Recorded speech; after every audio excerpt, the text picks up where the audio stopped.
Hey guys, Omni here. Welcome back for Volume 2 of Star Wars Visions. We're about to dive into the final 3 episodes. If you haven't seen my reactions to the first 6, go check those out. They have been just beautiful so far, and I can't wait to see how these final 6 kind of stack up with the rest, because there has not been a single miss this volume for me, man. But with that said, if you still need your Star Wars fix, we got plenty here on the channel for you guys. We've got reactions to all of The Mandalorian, Book of Boba Fett, Obi-Wan, Andor, the final season of Clone Wars, both seasons of Bad Batch. If you're looking for Tales of the Jedi, that's over on The Real Rejects, actually. I do have a playlist here, but those videos are hosted with Greg over there because we reacted to those together. And currently on the channel, we are playing through Jedi Survivor, and I'm having a ball with that, man. I love this game. But with that said, guys, if you want to see the full-length reaction to any of these episodes, you can check those out over on Patreon, or if you become a member of the channel, gets you access as well. It will be in watch-along format, so you will need your own footage to sync up the time codes of reaction the entire episode. Get the same thing for all the other shows and movies that we cover here on the channel. You also get to suggest and vote on what movies we react to each month. We got monthly Q&As, behind-the-scenes footage, try to make it worth your while, so sure to always support the channel. And guys, if you enjoy this reaction, I'm going to need you to force push that like button, leave a comment, and subscribe if you're not already. And guys, that all said, let's go ahead and hop into episode 7. Here we go. 88 pictures. The Bandits of Golak. I just saw somebody in the Discord shared a photo of the poster for this episode.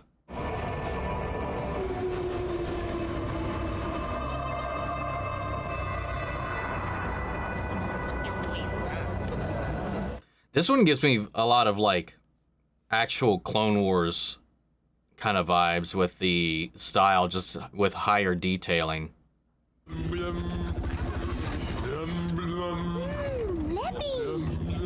I'm hungry. Aww. Can I be the bandit chief? In the pursuit of Sweets and plunder. the bandits' right for Feast and wonder. Bandit? No. Hey, will the chief hold the fort until I'm back? The bandit chief will be right here.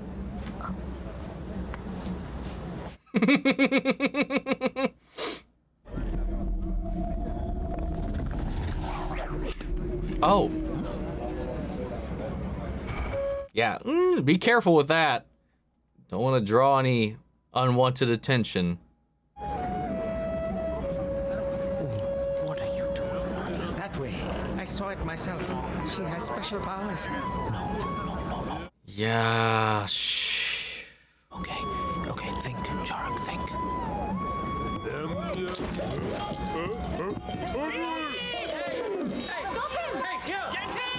Nice.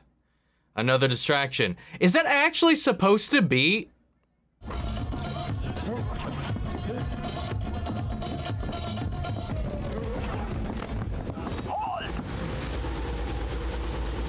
Okay, no. Okay, never mind.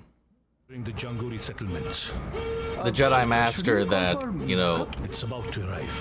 helped Ahsoka get her lightsaber back when it was stolen. All of this for some sweets? You there. Get down.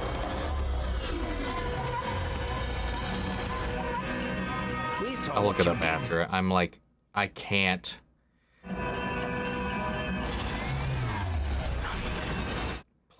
Get my finger on it.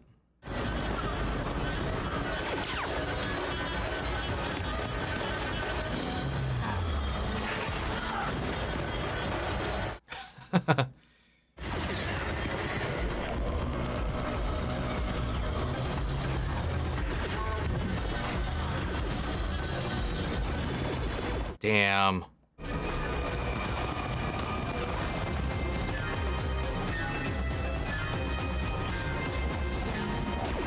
Oh!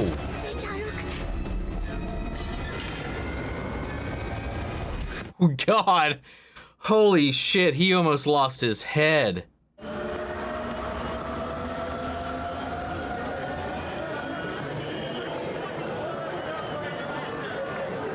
it, man. I'm still trying to place it, man. I know we saw his corpse in Obi-Wan, too.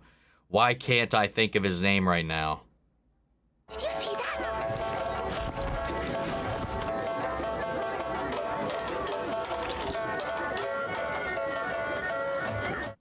What is he doing to that little dude's head, man? command you to eat.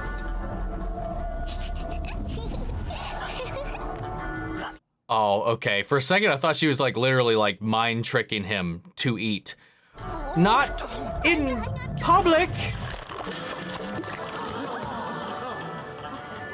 You are done. Nice. Neat trick. I mean, that clearly didn't come from him. Just levitated the platter. Did we miss something? Oh.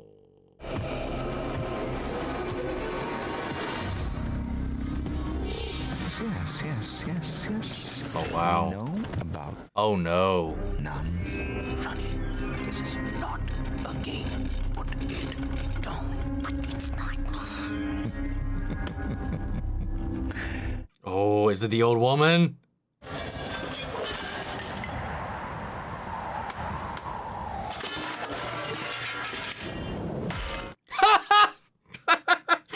He still blamed him. Oh my God.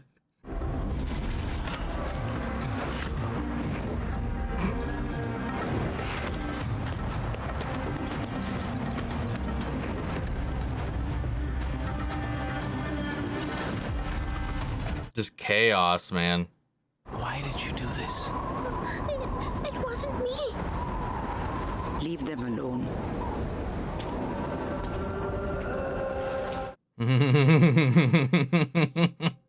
I'm wasting my time.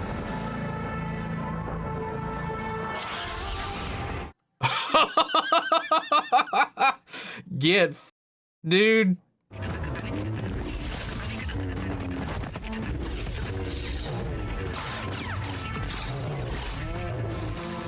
Dude, go.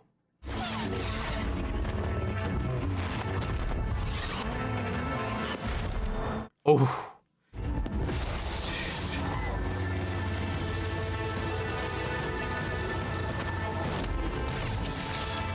Oh. Golak.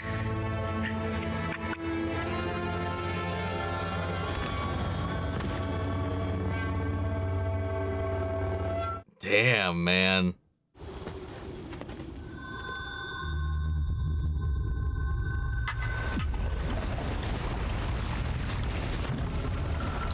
Oh. It's time. We go down this tunnel? She goes down this tunnel with me. What's going on, Charuk? You have shown tremendous courage reaching here. You'll have to let go of her now. You know this is the only way to keep her safe, don't you? Charuk? I always knew you were meant for bigger things. It's time you take that path now. Why can't he come? This path is only meant for you. Bandit has got to depart now. The bandits ride for? Feast and wonder. We will plunder all the sweets in the galaxy one day. Right, Charuk?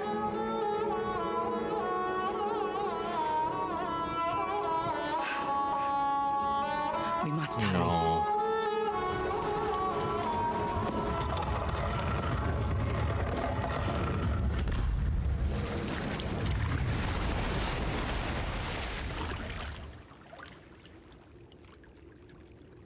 God damn it, man.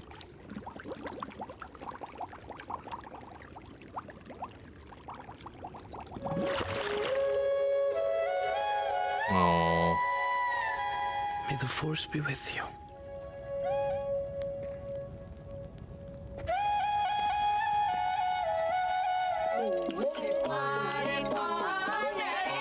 Damn it, man. This is 88 pictures, I think. Yeah. Whew. That was another one, man, that just... It was heavy, man. That one for sure. What do they got? Their website is hard to actually navigate, dude.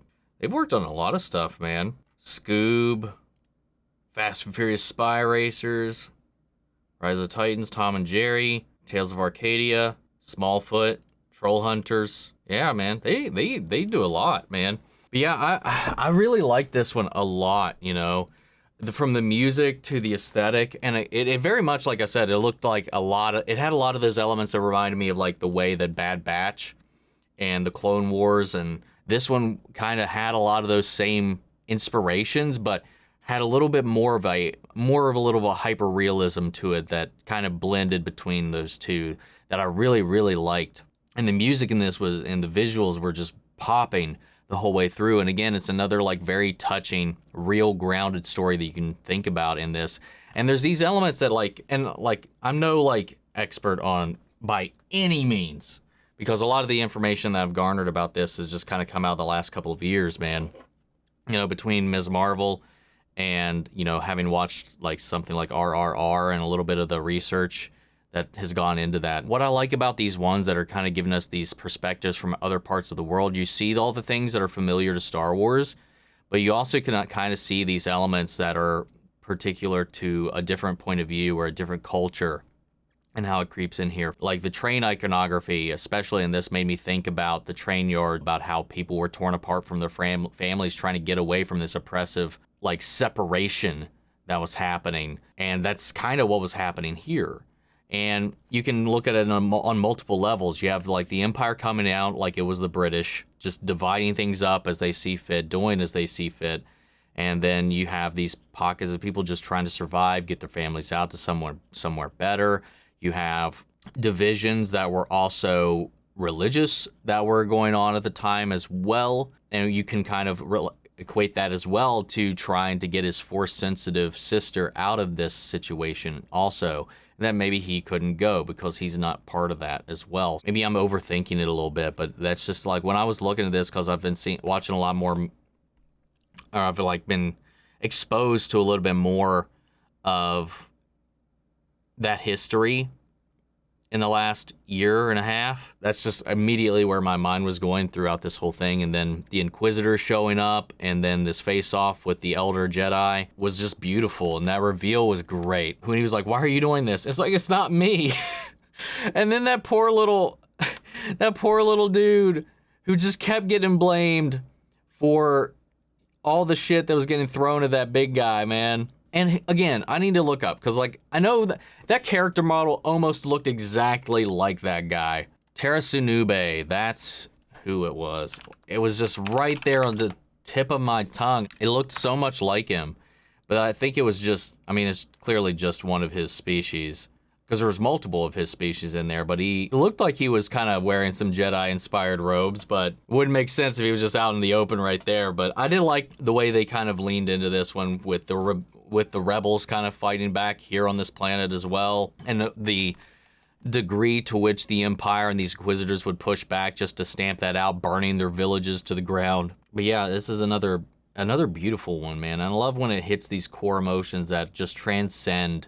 I mean, it's stuff like this that just really makes me like love Star Wars in this way, that it can connect with people all over the world and in various different cultures, where it just kind of like it hits these core elements, these broad strokes that no matter what walk of life you come from, you can find something in there to connect with. And in the way, when you grow up with that, you can then influence it yourself, and you put some of yourself back into it, and it becomes this cycle. It was sweet. This was a really fun one. This one warmed my heart. Man, it did. It had a sad ending, but it warmed my heart in the end a little bit, dude. And I like the whole train gag. People selling out their own brothers, sisters, neighbors, people turning on one another as well to sell each other out just for their own survival, for their own benefit, to prop them up so they're not the ones that have to live the hard life. You know, it's like, there are all these different just ways of expressing and visualizing imperialism in the way that it imposes itself upon a people, but how it influences and encourages the people being oppressed to do the same to their own. Kind of like what we were seeing in the last episode as well, with the turning of their own offspring into weapons against them, to assimilate them into the machine and make them a part of, an accomplice to the oppression itself. It's just, And it's just, I saw a lot of parallels to like RRR when I was like thinking back on this too when I was watching it, because I'm still hoping eventually once this copyright strike goes away, I can post my reaction to that movie. But I do have the full length up for the film on my Patreon and stuff like that. But I don't know why. Everybody else has seemed to have zero issues. Other than me and Late to the Party have had issues with that movie, man. But everybody else seems to be able to put theirs up just fine. But we'll see. Once that goes away, I'm going to try to repost it. But let's go ahead and hop into episode 8. Here we go.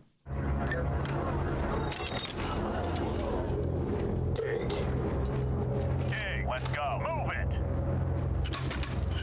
What in the world?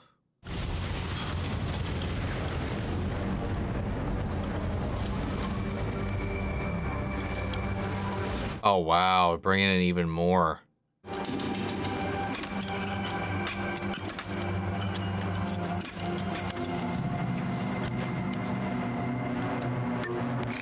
I'm honestly kind of surprised they wouldn't like mess with you for doing something like that, trying to make yourself more comfortable.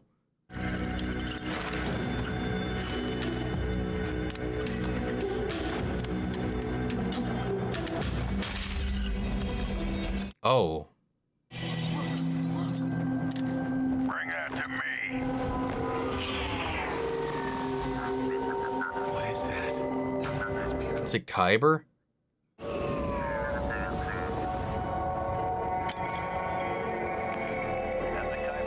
Yeah. Yep. Keep digging.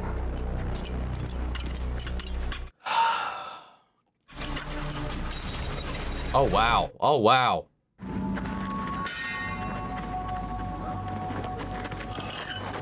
Huh? Oh, They've reached the end. We're finished. Well done, Commander.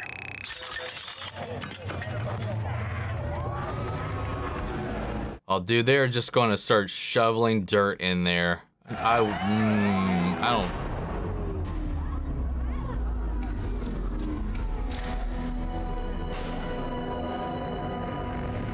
Or they're just gonna leave them.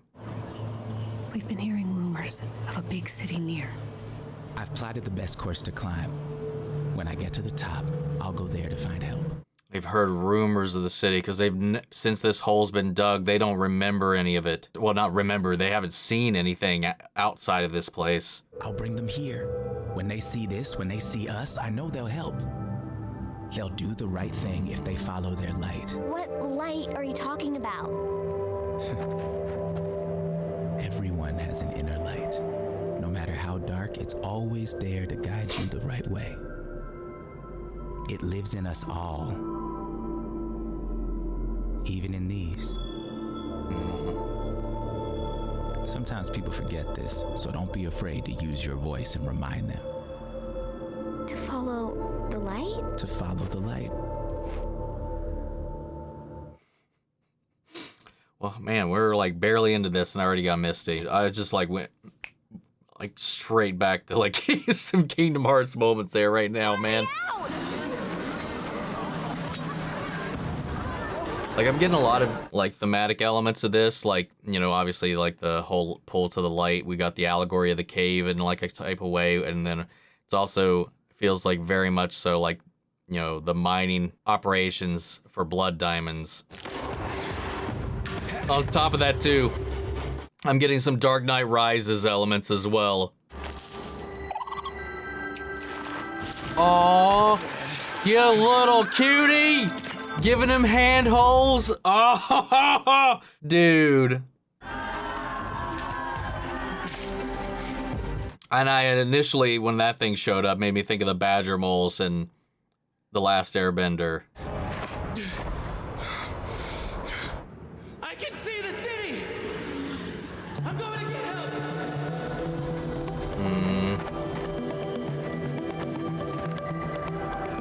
But who's gonna give a shit, man? I don't have much hope. I don't have the light he has, man. Excuse me, my name's Krex, and excuse me. Please, may I have a moment? Excuse me. How long have they been down there? Please? Anyone?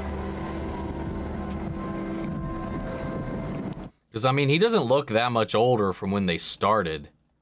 But this city propped up pretty quick. And now we need your help. If you follow me, I can show you. I can't believe this. Is this true? Where? Where?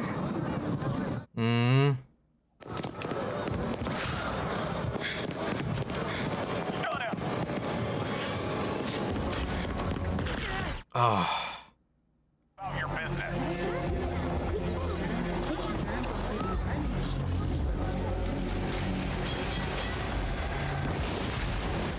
Fuck off.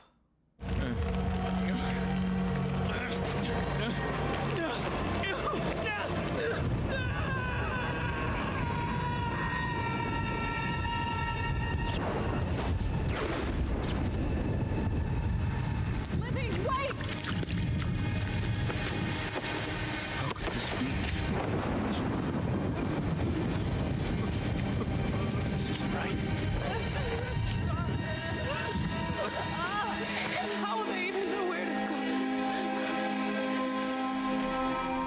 Follow the light. Follow the light. Follow the light.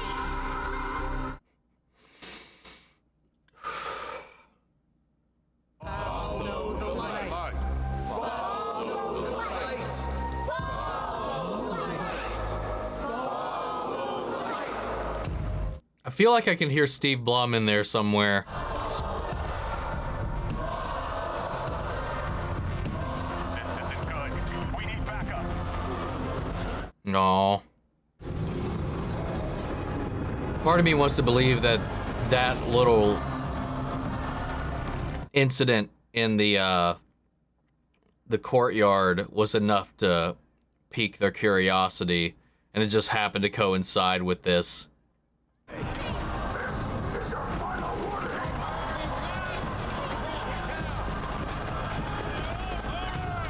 Honestly, I'm surprised they didn't just start opening fire. What should we do, Commander? Let's move. Oh, they're just gonna leave. Mm-hmm.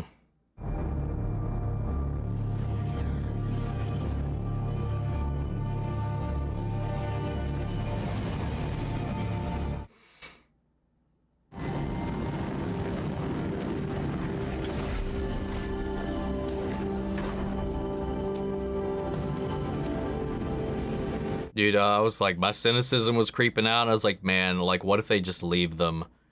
Or like in a lot of cases, like, you know, people are willing to overlook the origin of their own prosperity. Like, where does their comfort come from? I'm glad that this didn't go that route. His sacrifice, though, still breaks my heart, man.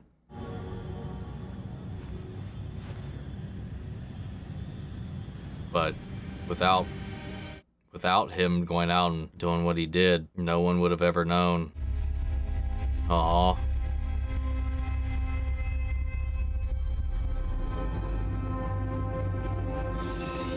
No, it's taking its color. It's a tuning tour. Oh. Damn, man, that one was God, some of these, man, have just been really fucking heavy, dude. Hold on, cast list. I just wanted to make sure. Because this one was actually done in tandem with Lucasfilm. Yeah, Steve Blum, Commando. I was like, I hear him somewhere.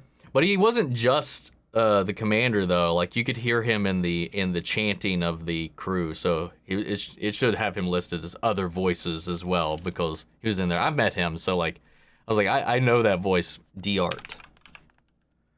High School, DXD, JoJo, One Piece, Tokyo Ghoul. Okay, cool. I haven't seen any of those, but I'm familiar with them. Okay, cool. Hell yeah, man. Again, we have a lot of same sentiments, like with this construction of these cities around the plight and the pillaging and the forced labor of the people of this land. Like, I got some Blood Diamond echoes. I got some, like I said, Dark Knight Rises echoes in this. I think some of the ones that have been the most interesting to me, maybe not my favorites, but I think the most interesting are the ones that's just the people that are being affected by this, like the one with the mother and the lost son, and you know, and then we have this one here, and then the racers and stuff like that. It's kind of seeing the ones that are kind of outside of the spectrum of the Jedi and the Force. And while we do have this young girl here at the end with the kyber crystal attuning to it and it moving on its own, exemplifies that maybe she's got a little more light in her than they maybe would have thought, but it wasn't the focus. It wasn't at the center of this. This was just about the atrocities the Empire was doing, the people it was taking over, and then like seeing how people persevere, how they push back, how they thrive, they hope, and try to reach out and find some kind of semblance of hope in this world. And thankfully in this, that the people within the city who's lived in this comfort off of the backs of their sweat, blood, and tears didn't like turn a blind eye to it, because that's a very possible thing and likely thing that could happen. And I thought that's what was going to happen, and maybe they'd have to find another way out on their own, because it's hard to get people to kind of like confront sometimes the reality of where some of our comfort comes from, where our progress comes from, because sometimes it's just straight up not pretty, man. We've made a lot of progress as a species, as a society. Then a lot of the biggest leaps in that are off of terrible things. Sometimes the plentifulness of it also is something that has been mechanized and torn down to remove the nature of it all from the whole process. The fact that they dug this pit, they didn't even know what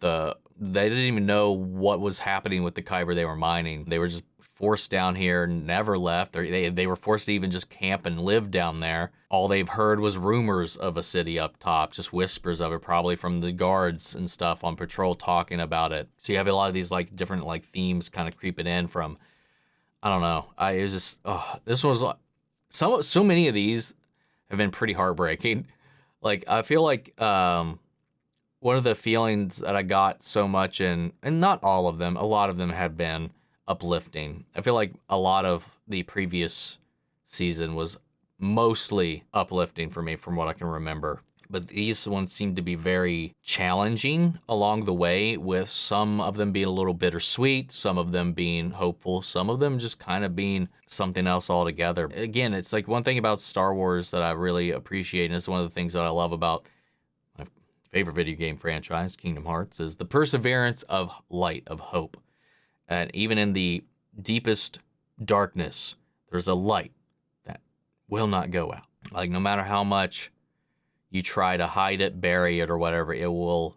You can never extinguish it completely. But I'm honestly kind of surprised that the Imperials there, the stormtroopers, didn't just start shooting people. It didn't become a little bit more of a bloodbath than it was probably going to be. Especially since they were mining kyber crystals. It definitely made me think of like the blood diamond mines and stuff like that as well. But guys, what did you think of this one? We got one more to go. And let's go ahead and hop into the final episode of Visions. Here we go. Triggerfish. Ao Song. Hope I said that right.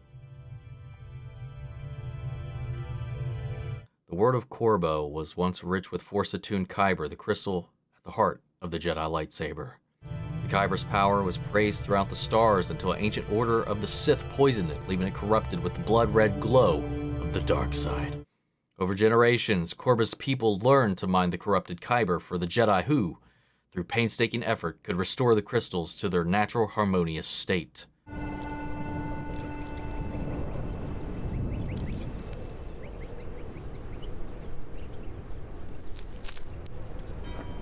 Oh, I forgot about this one. Not that I know what it's about, but I remember seeing this character in the trailer. Completely forgot about that. I remember there being like one that was like looked like the characters were kind of like these animated stop motion stuffed animals.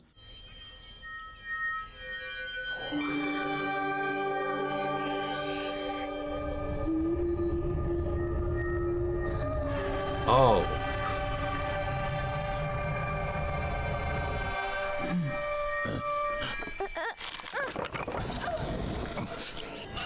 Ow! I I wonder if she can purify them with her song, You've grown. with her light, And so cute. attuning to them quite literally.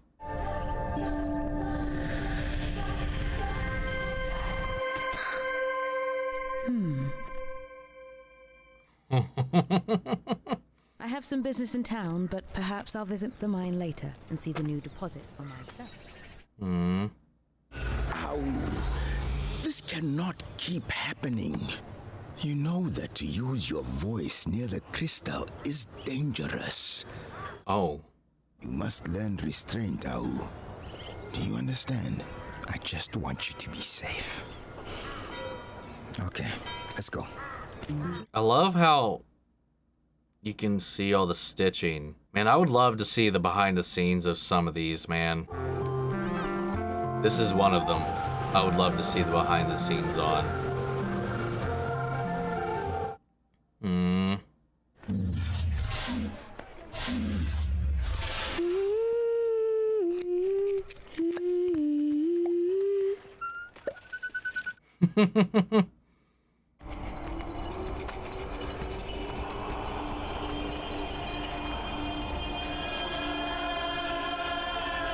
Those rocks seem like they act like kind of like a tuning fork in a way. At least the way they're set up. It reminds me of the Doctor Who episode. I'm blanking. It's where River and the Doctor go for their final night. I'm blanking on the name of the planet.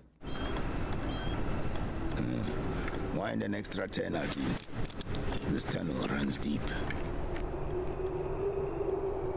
Oh.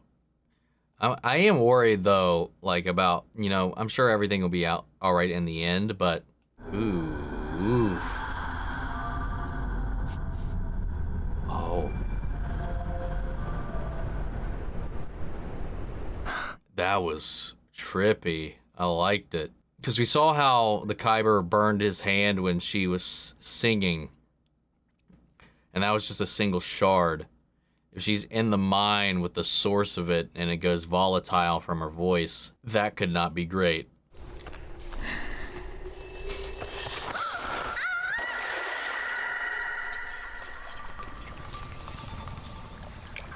There's something whispering.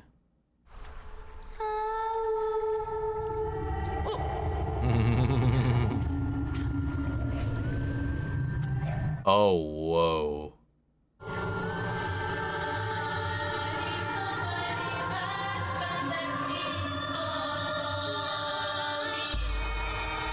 Oh, wow.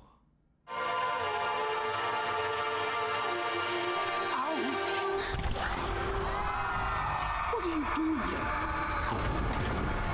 I think she can purify him like that. I think she's connecting with them, but he keeps interrupting it, though. Playing into that negative emotion while she's not.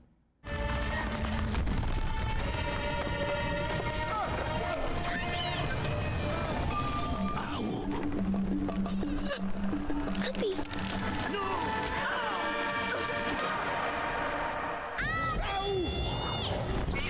Yo!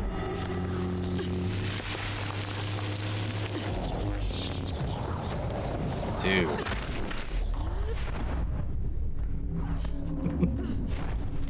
Are you able to run? Maybe if I... It's okay, Abby.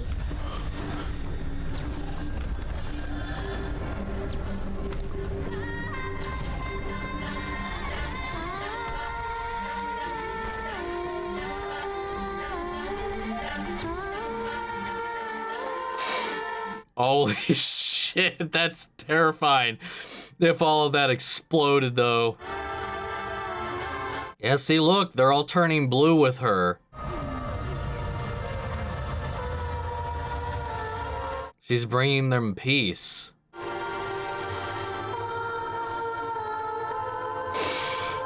Oh, god damn it.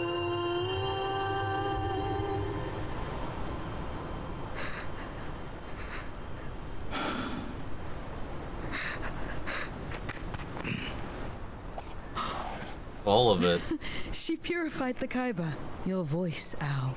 Across the thousands of stars I have traveled, never have I heard anything like it. I can help you nurture it, but you would have to come with me.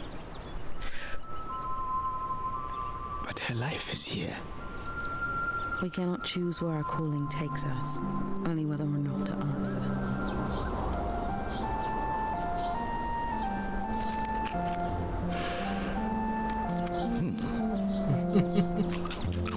Ready?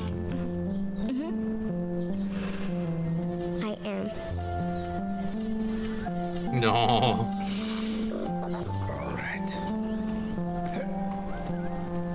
I don't know why, that ship reminds me a lot of Bulma's Capsule Corp ship. To step out into the stars. Oh, I'm proud of you. I miss you, Abby.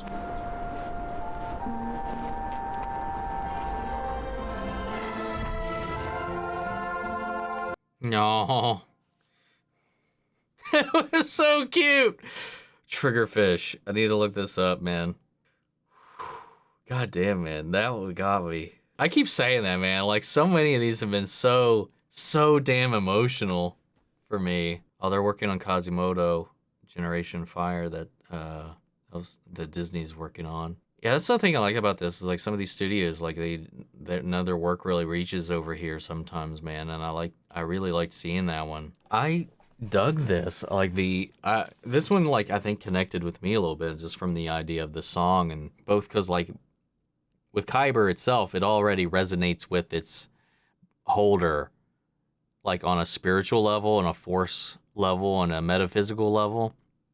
And in this way, crystals and structures like that have their own frequency. Every item has its own frequency. With these volatile crystals that have been these mines, this planet that was once upon a time corrupted completely, fully by the Sith. These crystals were tortured, bled to turn red, and this pain resides within them. But this soothing, angelic voice from Ao can calm that, which music I always feel is a very powerful thing. Like I'm an artist, I sing, I draw, I do kind of a little bit of everything.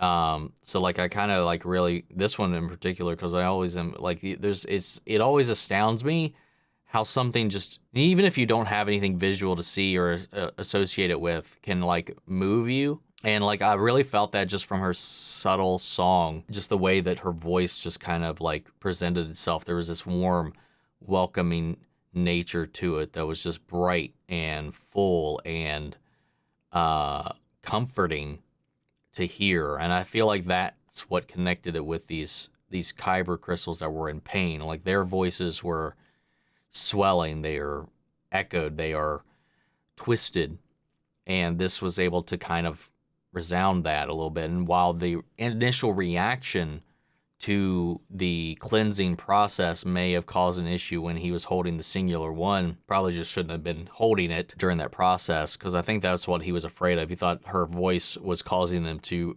anger, to be reactive in a negative way. But had he just not been holding it or whatever, that process was healing those crystals. And because they were talking about how it's getting more difficult to cleanse the ones that remain and whatnot in the quantities that they have. And I like that it was just this simple, loving song from this optimistic, bright little mind that was able to kind of reach through that pain and that darkness and not just cleanse a single shard, but the entire construct of this mine. And I love the visualization of that when they were trapped on that bridge that was connecting to two forks. It was all red. There was just sprinkles of it everywhere. But I love the visualization. It reminds me a lot of episode, was it 5 or 6? The one with the Journey to the Dark Head. That one, whenever they were going up and we were seeing the culmination of the colors, the light and the dark mixing and melding together.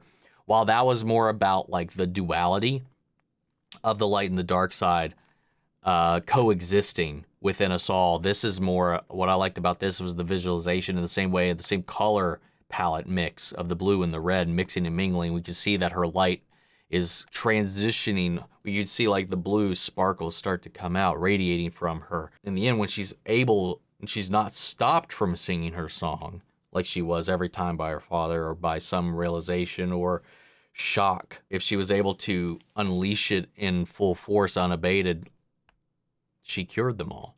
She turned them all. She purified them all. Downside of that, it's like, it's one of the things that like, it always like, it's like that bittersweet element of like discovering this power of yourself is you always have to leave home. You always have to leave behind those you love. But that's also very true about real life in any way. Like once you hit a certain age, once you find out what you really want to do, you can't always stay in the nest. So there is this bittersweet element of it. And I think sometimes it's like, oh, the Jedi just kidnap children or whatever. But I think the Jedi and the calling to the Force is like in and of itself, it's like this representation of what it's like to find your calling. In the Star Wars world, a lot of times it's just represented by your connection to the Force, your ability to whatever, to do this magical thing that very few people can do. And in the universe, obviously, there's like arguments that can be made for the good or bad of that. But what I don't think I've ever really had this thought before until just right now seeing it. But like, I think it's like when I'm thinking about it right now, in a way you can reflect that upon anybody's coming of age story. Everybody's got this special gift in them that they can bring to a light and utilize. It's just whether or not you're going to answer that calling, if you're going to go out and pursue whatever that gift is, whatever that special you energy is that you can put out into the world, whether it be your song, whether it be your mind, whether it be something you can craft with your hands, no matter what it is, like there's something each of us kind of bring to the table about that, and it's whether or not we nurture that. And that's kind of what I'm like, at least in this moment right now, with the perspective lens of this story, is like viewing the Jedi from that viewpoint as they are the ones giving us access to hone that edge, rather than repress it, rather than bury it, rather than set it aside and stay content with the life we've already known and comfort with those around us and all this stuff. And there's always going to be this bittersweet nature of discovering yourself and going out into the world, because you can't find yourself if you're living in the shadow of others. So sometimes you have to leave the nest. You have to go away from what holds you in this complacent sense of comfort. There's this painful element of it, but it doesn't mean you're always separated. I think that's where the Jedi and I kind of differ on that whole thing, because I do think you need to go in the world, you need to see it, you need to find and nurture your calling, but I don't think you need to permanently cut yourself off from any of those things. So that's where we kind of get into the nitty-gritty of like the Jedi code versus reality and all that stuff, and the right way to go about certain things and whatnot. So I don't know, maybe I'm getting a little too thoughty here on this one, but this is our final episode, and I really found this really cute. I love the animation, I love the design. While the first volume, I think, had a lot of action, a lot of sweeping, energetic narratives with the Sith, the Jedi, and all this stuff, I think we got a very healthy mix, and some episodes in this a little more contemplative, a little more, I wouldn't say heady, but a little bit more in like the emotion of the world itself. I like seeing some of these ones that are just kind of like we're just hanging out in the universe. Sometimes bad stuff happens, sometimes beautiful things happen, sometimes both happen and within the same thing. And it's just, I don't know, this whole volume felt in a way a little more grounded to me. And I don't know if that's going to resonate with everybody, or maybe coming off the expectations set by the first volume, but I adored this, man. I thought it was beautiful, because it really just, each one of these made me think on where this is coming from. What could this be saying? What DNA went into this? And all of that. And I just found it very cathartic at the end of the day. That's why I love this series, because it's like these anthology tales from these pockets of the galaxy. And while they're in a lot of ways their own canons, like they're not constricted to the narrative of the storyline. They're free to do whatever they want, wherever they want, however they want, just with the backdrop or the filter of Star Wars over the top of it. And I love that freedom about it, because that freedom of expression really allows them to really cut loose and tell stories we wouldn't typically get within Star Wars and stuff like that. And it's just like, again, it connects with these universal themes, and regardless of where we are in the world, it allows us to connect through this common medium. I think my favorite short in this whole like package as either the first, second, or Journey to the Darkhead. But there's like a lot of these ones where we're just so cute, man. So fun. Even I Am Your Mother, like that one was also like one that really, really stood out to me as something that like really kind of tore into my soul a little bit. But yeah, I had a lot of fun with this. I really did. Guys, what was your favorite? Sound off the comments. Let me know your thoughts down below. We'll carry on the conversation after the video. Thank you all for tuning in for this. I hope you enjoyed these reactions. If you did, leave a like, drop a comment, subscribe if you're not already. Remember, if you want to see the full length reaction, check it out over on Patreon, or if you become a member of the channel, gives you access as well. And speaking of before we go, I want to shout out our channel legends: Manny Sherritt, Ryan Karen, Jason Coleman, Philly Vane, Yori, Corey Scott, Margaret Grace, Melito, Robert Anguiano, Raven McGann, Jeffrey Hale, M. Sephiroth, Jake and Gerald, Josh Lee, and Tiff. Thank you guys, as always, for your continued support, and everybody who's been supporting the channel and helping us get to where we are today. Love you guys, but that's it for now, and I'll see you guys in the next video. Till then, may the Force be with you, always. Take care, everybody.